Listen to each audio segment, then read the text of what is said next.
What's up, guys? Welcome to another video.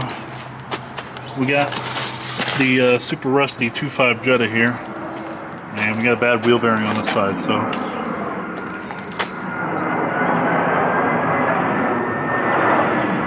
really, right as I start the video, huh?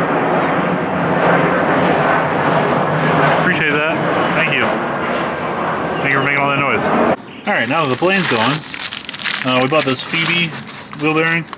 I bought this one because it comes with the new hardware. This car is really rusty. It's from New York, so you can see like on the clamps and stuff how bad the rust is. This is going to be a real rusty car, so it's going to be hard to get this wheel bearing out. But I'm going to show you how to pull a wheel bearing out of a super rusty car very easily. Got the old man helping me today. Best way to tell if you have a bad wheel bearing, when you turn the wheel, if the wheel bearing gets louder and you turn it to the left, that means you're putting all the weight of the vehicle on the right side of the vehicle, which means that the wheel bearing that's bad will be on the right side. If it were to get quieter and you were making a left-hand turn, that means that the bad wheel bearing is actually on the left side, because you're lifting that side of the vehicle when you make a turn. You're transferring all the weight over. That's how you can kind of tell if you have a bad wheel bearing on that side. And to tell if it was on the opposite side, you would just turn the wheel the other way. So if you were to turn it to the right and the wheel bearing got louder, then you know the wheel bearing is on the left side, because it's going to be on the opposite side of the side you're turning if it gets louder. Kind of hear it, but see how much the wheel moves? Let me get a top-down view. The whole wheel moves in and out. We'll get it swapped out, pull this wheel out, start taking all the components off so I can show you how to get it off. Now that we got it off, you can begin to see how crusty it is. This was repainted at one point. But yeah, it's pretty rusty under here. I mean, just look at the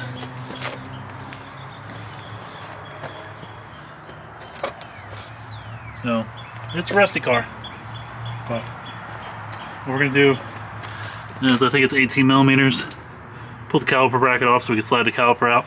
Then we'll hang the caliper up from the shock, get it out of the way, then we can get the rotor off and get access to the wheel bearing. So I lied to you, it's actually a 21 millimeter, and I already broke them loose. It's yeah,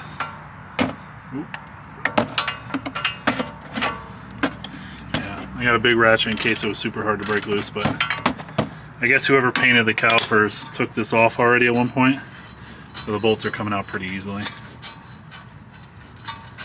What's the old man doing?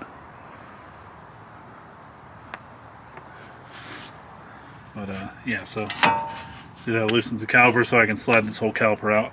I'm gonna go get my hook so I can hang the caliper up, and I'll get the lower bolt out. So we got our caliper hung up from the spring up there. So now we can get the rotor off. I might have to give this some love taps because I see the screw's not in it, and it's on there. With it being rusty, probably gonna need some serious love taps to get that out. We also need to get the axle bolt out. Probably should have taken that off before I took the caliper, but since it's an automatic, I should be able to get this off, no problem still. So let's get a socket for this, and let's get our little love tapper to tap that off. Alright, so we got the rotor off. I gave it some love smacks on the face here. You don't want to hit this, because if you damage this, I mean, it's where your brake pad rides. Unless you're replacing the rotors, but yeah, I tapped it a few times and it broke it free from the hub, so that's good. But yeah, you can hear the play inside that bearing, it's pretty cooked. So we got our socket here, 24 millimeter, 12 point. I'm gonna hit it with the impact, see if it comes off. So just a little update. Since we're replacing the hub, I don't care about the threads in this.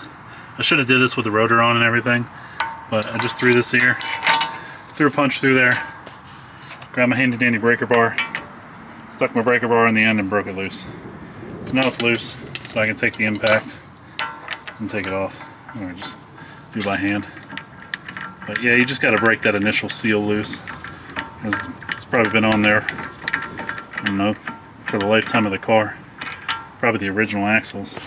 But now, we got to hope that the axle will come out of the hub there. So what I normally like to do is thread the axle in about halfway. You don't want to tap it hard, but see if it'll move at all. And that's moving perfectly fine, so we know the axle will come out of the hub. So I'm not filming what I'm doing, but yeah, I can push that by hand. So we're good there. So now we got to get the bolts out of the back. You can see the threads there. There's 4 bolts all the way around. So we get the bolts out and get this unbolted. then we can start beating on it, or I'm going to try my air hammer first to see if I can break it loose real quick. Right, so we got the bolts out. Only one of them broke. This one. So now, before I even grab my air hammer, I'm just kind of taking my hammer and I'm beating on it. I can see it moving. So we're just going to break it loose, pop it all the way out, and then put the new one in. Alright, I apologize for skipping around a lot. So we got the wheel bearing, the new wheel bearing on. I just tapped it with a hammer and it came right out. There it is over there. I had to replace the lower ball joint too, because one of the bolts, the studs broke off. So it was really hard getting off, so I just cut it with a grinder too. Good old rusty boy. So, we got the wheel bearing. This technically isn't really a how-to video, just me kind of replacing a wheel bearing. But she's on there now, it's good. No more play. Everything's solid. I even put a bolt in there because there was no screw in that to begin with. And now we're going to slap the wheel on it, get all the trash out of the way, and send it on its way.